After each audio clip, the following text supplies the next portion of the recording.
కాళేశ్వరం తప్ప మన దక్షిణ భారతదేశంలో ఎక్కడ ఏ నదికి పుష్కరాలు వచ్చినా 12 ఏళ్లకు ఒక్క పారే పండుగ. గదే మన కాళేశ్వరంలోనైతే 12 ఏళ్లల్లా 3 సార్లు జరుగుతుంది పుష్కరాల పండుగ. ఎందుకంటే మన కాళేశ్వరం త్రివేణి సంగమం కాబట్టి, గురుగ్రహం మిథున రాశిలకు వచ్చిండు కాబట్టి ఈ పారి సరస్వతి నదికి పుష్కరాలు వచ్చినాయి. అంటే మన కాళేశ్వరంలో పుష్కర పండుగ మళ్ళా మొదలైంది. పాండ్రిగా పుష్కరాల వార్త చెప్పుకొని కొంచెం పుణ్యం తెచ్చుకుందాం.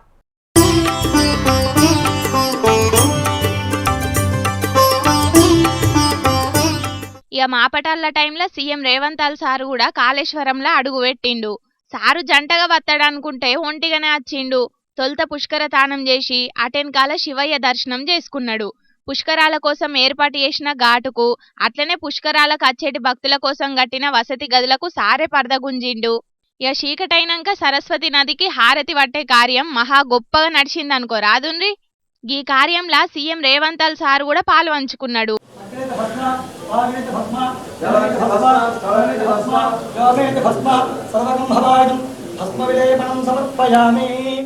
ఇట్లా బేస్తారం ఒక్క దినమే కాదట, పుష్కరాలు జరిగేటి ఈ 12 దినాలు సరస్వతి నదికి హారతి పట్టే కార్యం చేస్తారట.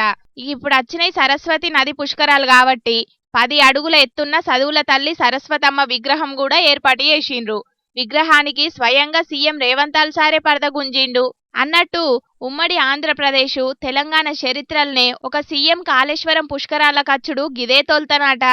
అంటే సారు కాళేశ్వరం పుష్కరాలల్ల తానం చేసిన చిట్ట శివంట సీఎం అయిందన్నట్టు. గంతేకాదుల్లా పుష్కరాల కచ్చేటి భక్తులకు ఏం గింత తక్కువ కాకుండా సౌలతులు కూడా గట్టిగానే చేసింది సర్కారు. దినం 1,00,000 మంది భక్తులు పుష్కర తానాలకు వచ్చే ఛాన్స్ ఉన్నదని అంచనా వేసిండ్రు అధికారులు. ఇక గందుకు తగ్గట్టే 35 కోట్లు ఖర్చు పెట్టి తీరొక్క తీర్ల సౌలతులు చేసిండ్రు. బస్సులు కూడా కాళేశ్వరం దిక్కు గట్టిగానే దింపుతున్నారు ఆర్టీసోళ్ళు. ఇక ఆలస్యం ఎందుకు, కాళేశ్వరం పోయి సరస్వతి నదిలో 3 మునకలేసి చేసిన పాపాలన్నీ పోగొట్టుకోండి. ఏమంటున్నాం?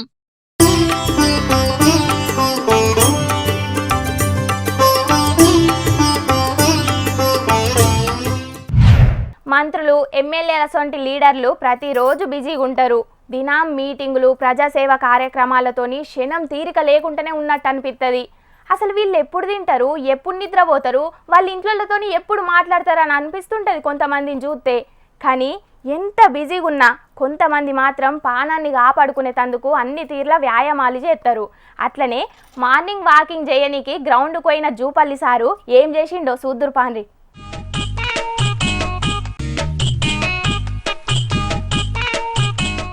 నాగర్ కర్నూలు జిల్లా కొల్లాపూర్ పట్టణంలోన్న జఫార్ మైదానంలా అక్కడున్నోళ్లతోని కలిసి మంత్రి జూపల్లి కృష్ణారావు సారు క్రికెట్ ఆడిండు. మార్నింగ్ వాక్ చేయనీకొచ్చిన మంత్రి జూపల్లి సారుకు ఆడ క్రికెట్ ఆడుతున్నోళ్లు గానొచ్చే వరకు చిన్నప్పటి రోజులు యాదికొచ్చినాయో లేకుంటే ఎగ్గి నడుమ క్రికెట్ అంటే బగ్గ క్రేజ్ పెరుగుతున్నదన్నో తెలియదు గాని మొత్తానికైతే శానసేపే క్రికెట్ ఆడిండు. జూపల్లి సారు ఏపాటో మంచి బ్యాటరే ఉన్నట్టున్నాడు. బాల్ ఎట్లేసినా గానీ దంచి కొడతనే ఉన్నాడు. సారు బ్యాటింగ్ చేస్తుంటే గ్రౌండ్లో వాకింగ్ చేస్తున్నోళ్ళు షెయి పార్టీ కార్యకర్తలు దడిగట్టినట్టే చుట్టూరంగా నిల్చున్నారు. ఇక జూపల్లి సారు మాత్రం బరాబర్ సందు చూసుకొని ఫిల్డర్లు లేని దిక్కే కొట్టిండు బాలును. ఇక మొత్తానికైతే వాళ్లతోని కోర్చేపు ఆడినాక అటెన్కాల అందరితోటి ఫోటోలు కూడా దిగిండు. క్రీడలతోని శారీరకంగా మానసికంగా గట్టిగా తయారైతాం కాబట్టి ప్రతి ఒక్కరు క్రీడల్లో పాల్గొనాలని పిలుపు కూడా ఇచ్చిండు జూపల్లి సారు. ఇక మొత్తానికైతే మేము ఎప్పటికీ ప్రజాసేవ రాజకీయాలే కాదు క్రీడల సుతం ముందే ఉంటామన్నట్టు చేసిండు జూపల్లి సారు.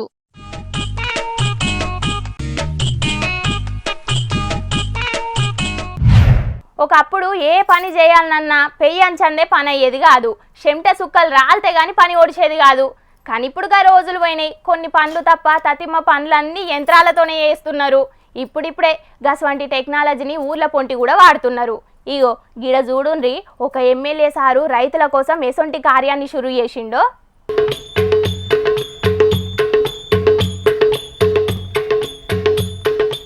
పల్లెలల్లా చేన్లు చిలకల పొంటి ఏడ చూసినా కలుపు తీసుడు తక్కువ, కలుపు మందులు కొట్టుడే ఎక్కువ. పైసలు ఒడిచినా మంచిదే అని అలకడి పని దొరకబట్టుకున్నారు మన రైతన్నలు. తణుకులున్న పంట కాలువల్లో ఉండే గుర్రపు డెక్కను లేకుండా చేయని కూడా గిదే మంత్రం వేస్తున్నారు అక్కడ లీడర్లు. ఇప్పుడు అగ చూడుండ్రి, కాలువలల్లా నీళ్లు కనబడకుండా ఏ తిరిగా మొలిచి పాడుపడ్డదో ఈ గుర్రపు డెక్క. అందుకే కలుపు మందు కొట్టడానికి టెక్నాలజీని దించిండు local MLA Arimilli Radhakrishna sir. తొలుత దేవుని పటానికి పూజలు చేసి అటెంక కలుపు మందు కలిపిన డబ్బాలను తలిగించి మొగుల మీదకి డ్రోన్ ఎగరేసిండు.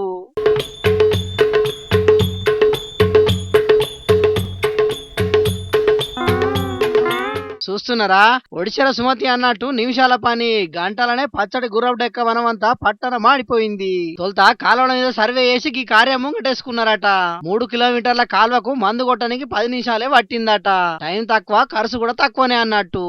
దీని ద్వారా ప్రతి కార్నర్లోనూ కూడా దాదాపు 90% వరకు కూడా మనం రీచ్ అయ్యి దాన్ని ఎరాడికేట్ చేసే విధంగా చేసే అవకాశం ఉంది కనుక దీన్ని తీసుకుని ఈరోజు ప్రయోగాత్మకంగా ఇక్కడ కొన్ని టెస్టులు అయ్యి కూడా చేయడం జరుగుతుంది. ఇది సక్సెస్ అయితే ఈ మోడల్ని అన్ని విధాలుగాను కూడా ఇంప్లిమెంట్ చేసి ఈరోజు దీన్ని నియోజకవర్గంలో ఉన్నటువంటి కాలువలను కానీ డ్రైనేజీలు కానీ ఇంకా బాగా అవన్నీ కూడా రాబోయే సీజన్లో అన్ని విధాలుగా నిర్వహించడానికి ఉపయోగపడుతుందని ఆశిస్తున్నాను. గదన్నట్టు రైతులు సై అంటే అన్ని ఏరియాలలో గిదే ప్లాన్ అమలు చేస్తామంటున్నాడు ఎమ్మెల్యే సారు. మురికి కాలువలు సాపు చేసుట్లా కూడా డ్రోన్లనే వాడాలని చూస్తున్నారట. ఇది మంచి ముచ్చట్నే గాని గుర్రపు డెక్క మలమల మాడంగానే సరిపోతుంది అనుల్లా, మొత్తం లేకుంటే తీస్తే కదా అసలు ఫైదా అంటున్నారు కొందరు రైతులు.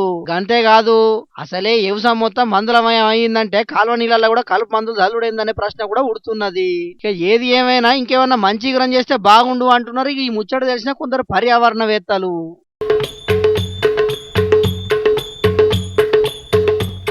హా పబ్లిక్, ఇప్పుడు మా రాములు తాత చేయాల కదా, మరి పెద్ద మనిషి ఏం చేస్తున్నాడో అరుచుకొని వద్దాం పాన్రి. ఓ రాములు, ఏడున్నావయ్యా? అరే సమ్మాలుగా ఈడున్నావురా? అరే ఎవరు సమ్మాలుగా? నీకు జర్రంతరన్న సిగ్గు శరం ఉన్నా అదిరా బోసిడికే? నీదో బతకని బతుకుతాను అవరా? నేను నీ ఇంటికి వచ్చినరా సమ్మాలుగా అంటే ఏమంటాను అవరా? నీ ఇంటి అనుకున్న రావే సిన్నాయనా అని అంటాను. నీ బతుకుల బర్రెపెండ నీదో బతుకని బతుకుతాను అవరా? చెప్పేస్తే చిప్పదాకాని బతుకు నీదో బతుకరా తో నీ బతుకుల వాడి. అరే ఏం చేసినారా గంతగానం తిడతానవేంద్రా గీడికొచ్చి? అవును, ఏం పుట్టింది ముసలాడా నీకు? గా సమ్మాల్ మామ నువ్వు గంతగానం తిడుతున్నావు ఎందుకు? ఏమైంది అసలు నీకు? ఏమన్నాడా వీడో మనిషా? వీంతో బతుక? అరే నీదేం బతుకని బతుకుతానవరా? నువ్వు అందంగా ఉన్నా అని ముడతానవరా కర్యమొక్కపోడా? అరే నీ ఇంటికి నేను చుట్టంగా చూడే నీకు పెద్ద అదృష్టంరా. అసలు నీ ఇంటికంతా నాకు మర్యాద చేయవురా? ఏం మర్యాద తక్కువ చేసినా చెప్పరాదే? అరే అవును, ఏం మర్యాద చేయలేదో చెప్పరా అది ముసలోడా? అన్నం పుణ్యం తెలివని గా మామని పట్టుకొని గంతగానం తిడుతున్నావు. అరే నేను ఎవ్వనురా? నీకేమైతా అనేది దానికి చెప్పురా. అది కాదే, నువ్వు నాకు ఏమైతావు అనే సంగతి నీకు తెలియదా? నువ్వు చెప్పు. అదిగా బుజ్జి, వీడెవ్వడు అని అంటే నా ముసల్దాని అక్క కొడుకు అంటే ఏమవుతాడు? నాకు కొడుకు అవుతాడు. నేను వీనికి అయ్యనుక అయ్యి అసొంటి మనిషిని వీని ఇంటికి సుట్టపు సూపు కడితే మర్యాద చేయడా వీడు? ఇదేనా మర్యాద వీది? వీని కజమకం నీదో బతకారా నీ బతుకుల వాణి. అరే నాయనా, నువ్వు వచ్చిందే ఇప్పుడు కాదే, అయినా నీకు చెయ్యనుగా మర్యాద ఏందో చెప్పరాదు? ఇప్పుడు ఆయన చేస్తాడు. అరే ఓ రేవు తక్కువడా, నేను సుట్టపు సూపుగా నీ ఇంటికి వచ్చినప్పుడు నువ్వు నాకు ఎదురుగా నీళ్లు పట్టుకొని వచ్చి నా కాళ్ళని తీసి ఓ పళ్ళెంలో పెట్టి కడిగి ఆ నీళ్ళతోటి ముఖం కడుక్కొని మీద చల్లుకోవు అలకదక్కువడా? నువ్వు అతిథి దేవో భవ అన్న సాంప్రదాయాన్ని పాటించవారా? ఇదే నారా ఓ కర్రీ? అరే కర్రీ ఏ ముసలోడా, అతిథి అంటే ఎదురుగా వచ్చి కాళ్ళకు నీళ్ళు ఇస్తారు కావచ్చు గాని నీ కాళ్ళు కడిగి నెత్తి మీద ఎందుకు చల్లుకుంటారే? అసలు గిదెక్కడి సాంప్రదాయమే? దోసే నీకేమెరకైనా మంది కొంపలు ముచ్చేదానా? మన తెలంగాణలో ఎన్నో ఏళ్ల కాంచెలు వస్తాన్నా అతిథి దేవో భవ అనే సాంప్రదాయం. అసలు సాంప్రదాయాన్ని వీడు పాటించడా? ఏ కాళ్ళమ్మ కూడా పాటించవురా? నువ్వు పాటించవా నీ బతుకులవా? సరే, ఆ పద్ధతి అటు ఉంచు గాని ఈ సమ్మల్ మామింటికి నువ్వెన్న రాలేదానే? వచ్చినప్పుడల్లా నీ కాళ్ళు కడిగి నెత్తి మీద చల్లుకునేదా? అది చెప్పరా అది ముందుగాల? అరే ఇట్లా అతిథుల కాళ్ళు కడిగి నెత్తి మీద చల్లుకోవాలన్న ముచ్చట నాకు అది వరకు తెలియదు. కానీ ఇప్పుడు తెలిసినప్పుడన్నా మరి వీడు నా కాళ్ళు కడిగి నెత్తి మీద చల్లుకోవాలన్నా వద్దా? రే అలకదా కూడా ఇప్పటికైనా నా కాళ్ళు కడిగి ఆ నీళ్ళతోటి ముఖం కడుక్కొని నెత్తి మీద చల్లుకుందు పనాడు. అరే అతిథి మర్యాద పాటించవరు అలకదా కూడా? తలకాయ నమ్ముతాను నీకెవరు? నీ కాళ్ళు వడికి నా నెత్తి మీద పోసుకోవాలా? అరే అంతేనా కర్రీ? కర్రీ అంతేనా ఇక లొట్ట ఫీజు గానికి నువ్వు మా ఇంటికి రాకున్నా మంచిదే అని ముఖం మీదనే చెప్పి పోవట్టే ముసలోడా. ఇంకా కూడా గింతేనా గంతేనా అని అడుగుతున్నావా? నడువు ఇంటికి మూసుకొని. అయినా అతిథి ఇంటికి వస్తే కాళ్ళు కడగాలి అని నీకు ఈ పిచ్చి కథలేందో కదా.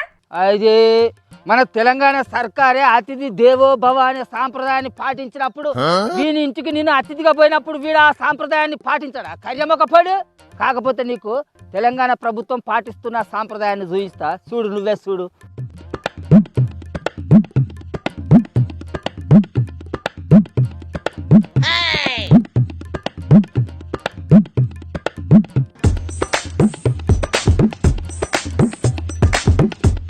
చూసినావా? ఏరే దేశాలలో నుంచి వచ్చిన అందగత్తల కాళ్ళను మన సర్కారు మన రాష్ట్ర ఆడపడుచులతోటి కడిగిపించింది. మంచి కట్టుబాట్లు.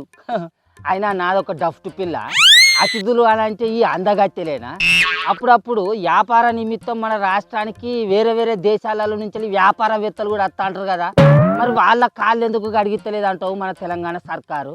అయ్యా రాములు గారు, ఇప్పుడున్న సందేహాలు చాలే అన్నట్టు నువ్వు లేని అనుమానాలు కలిగించకు బాబు. నీకో దండం పెడతా, జరాగు.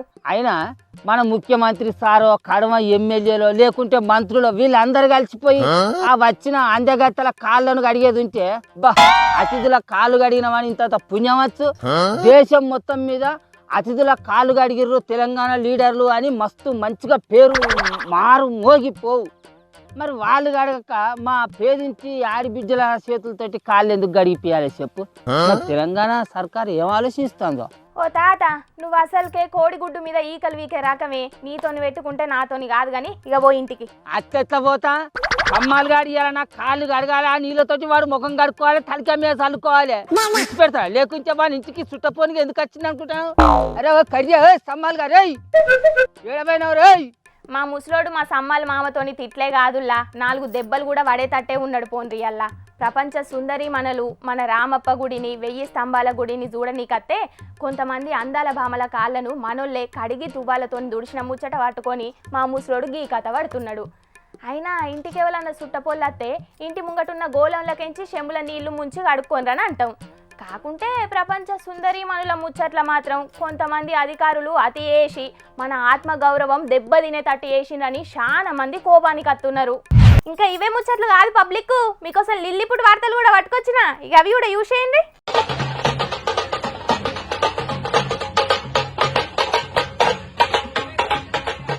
బల్లె టీచర్లు ట్రాన్స్ఫర్ అయిపోతున్నారంటే ఏడిచిన పిల్లగాండ్ల ముచ్చట్లు బగ్గనే చూసినాం. కానీ ఈ పోలీస్ అన్న ట్రాన్స్ఫర్ అయిపోతున్నాడని ఆడున్నోళ్ళు చూడుండ్రు ఎట్లా బాధపడుతున్నారో. ఆగో చూసిండ్రు కదా, మెడ నిండా పూలదండలేసుకున్న గీనే గా పోలీస్ ఆఫీసరు. ఢిల్లీ సబ్జీ మండిలా కొన్నొద్దుల కాడికెంచి స్టేషన్ ఆఫీసర్ గా కొలువు ఎత్తున్నాడట. ఇక ఈ నడుమనే సార్ను ఎటో వేరే జాగలకు ట్రాన్స్ఫర్ చేసిండ్రట పెద్ద ఆఫీసర్లు. ఇక ఈ ముచ్చటెరకైన ఎంబటే ఆడున్నోళ్ళందరూ సార్ తానకు పోయి మమ్ముల్ని ఇడిచిపెట్టి ఏడికి పోవద్దని మస్తుగా బాధపడ్డారట. ఇగో గీనైతే చిన్న పిల్లగాని లెక్కనే సార్ నలుముకొని ఎట్లా ఎడుతున్నాడో చూడుండ్రి. గీనొక్కడే కాదు, ఆడున్నోళ్ళందరూ గిట్లనే మస్తుగా కండ్లెంబటి నీళ్లు తీసుకున్నారట. మరి సార్ మీదెందుకు గిల్ల గింతగానం పాయిరమంటే సార్ ఎప్పుడు ఆఫీసర్ లెక్క కాకుండా సొంత మనిషి లెక్కనే గిల్లను చూసుకునేదట. ఎసొంటి తక్లీఫ్లున్నా ఎంబటే తీర్చేటోడాట. ఊరికెన్నో మంచి మంచి పనులు చేపించిండట. గందుకే సారు ట్రాన్స్ఫర్ అయిపోతుంటే సొంత మనిషినే మిస్ అవుతున్నట్టు ఊరోళ్ళందరూ మస్తుగా బాధపడ్డారన్నట్టు. ఇక సార్ మీదున్న పాయిరంతోని సన్మానం చేసి డప్పు సప్పుల నడమ ఊరేగింపుని చేసి గ్రాండ్ గా ఈడుకోలు చెప్పిండ్రు గిట్లా. మా పనులేవి సక్క వేసుకొని ఇత్తలేరు పోలీసోళ్ళు. ఎప్పుడెప్పుడు పోలీస్ ఆఫీసర్లు ట్రాన్స్ఫర్ అయిపోతారా అనుకునే జనాలున్న గీ జమానాల ట్రాన్స్ఫర్ అయిపోతున్న గీన గురించి చిన్న పిల్లగాండ్ల లెక్కనే ఏడ్చిండ్రంటే గీ ఆఫీసరు నిజంగా చాలా గ్రేటే పోన్రి.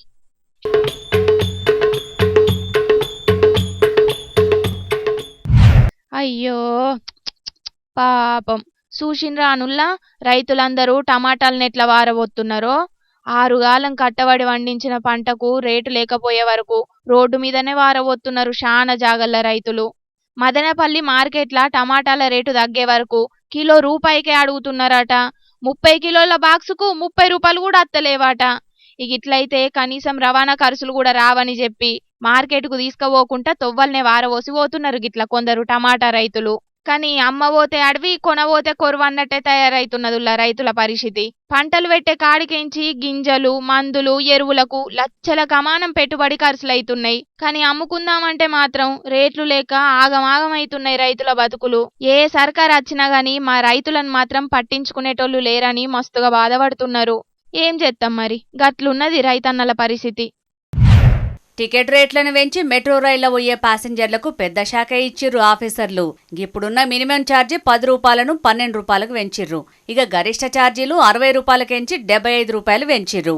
ఇక 2 స్టేషన్ల దాకైతే టికెట్ ధర 12 రూపాయలు, 2 స్టేషన్ల నుంచి 4 స్టేషన్ల దాకైతే 18 రూపాయల ఛార్జీ, 4 స్టేషన్ల నుంచి 6 స్టేషన్లకు 30 రూపాయలు, 6 స్టేషన్లకెంచి 9 స్టేషన్లకు 40 రూపాయలు, 9 స్టేషన్లకెంచి 12 స్టేషన్లకు 50 రూపాయలు, 12 స్టేషన్లకెంచి 15 స్టేషన్లకు 55 రూపాయలు, 15 స్టేషన్లకెంచి 18 స్టేషన్లకు 60 రూపాయలు, 18కెంచి 21 స్టేషన్లకు 66 రూపాయలు, 21కెంచి 24 స్టేషన్లకు 70 రూపాయలు.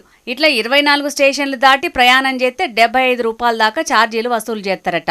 ఇక ఈ పెరిగిన రేట్లను ఈ నెల 17కెంచి అమలు చేస్తారట ఆఫీసర్లు.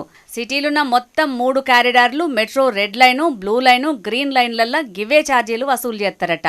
ఎండలకు వశంగాక ఏసీలలో సల్లగా పోదామని మెట్రోలో పోతుంటే టికెట్ రేట్లు అడ్డగోలు పెంచి పెద్ద శాఖే ఇచ్చిరనుకుంటున్నారు గీ ముచ్చటెరకైన మెట్రోలో తిరిగే ప్యాసింజర్లు. అన్ని ముచ్చట్లు చెప్పేసినా ఏమన్నా యాద మరిచినా? చెప్పేసిన. పబ్లిక్ తెచ్చిన కాడికి ముచ్చట్లన్నీ చెప్పేసిన. ఎట్లున్నాయిల్లా? మస్తు మస్తుగా ఉన్నాయిలే. ఇక ఇవుల్లా తాజా పంట సమర్పించు ఎల్టీ జోర్దార్ వార్తలు. మళ్ళొచ్చే జోర్దార్ వార్తలల్లా మస్తు జోర్దార్గా అందరం కలుసుకుందాం. అట్లనే ఇంకిన్ని మంచి మంచి వార్తల కోసం HMTV యూట్యూబ్ ఛానల్ను తప్పకుండా సబ్స్క్రైబ్ చేసుకోండి. గిసొంటి ముచ్చట్లు ఆడ మస్తుగుంటాయుల్లా. అన్ని ముచ్చట్లు మీ దాకా చేరాలంటే తప్పకుండా గంట కొట్టుండ్రి, లైక్ చేయండి.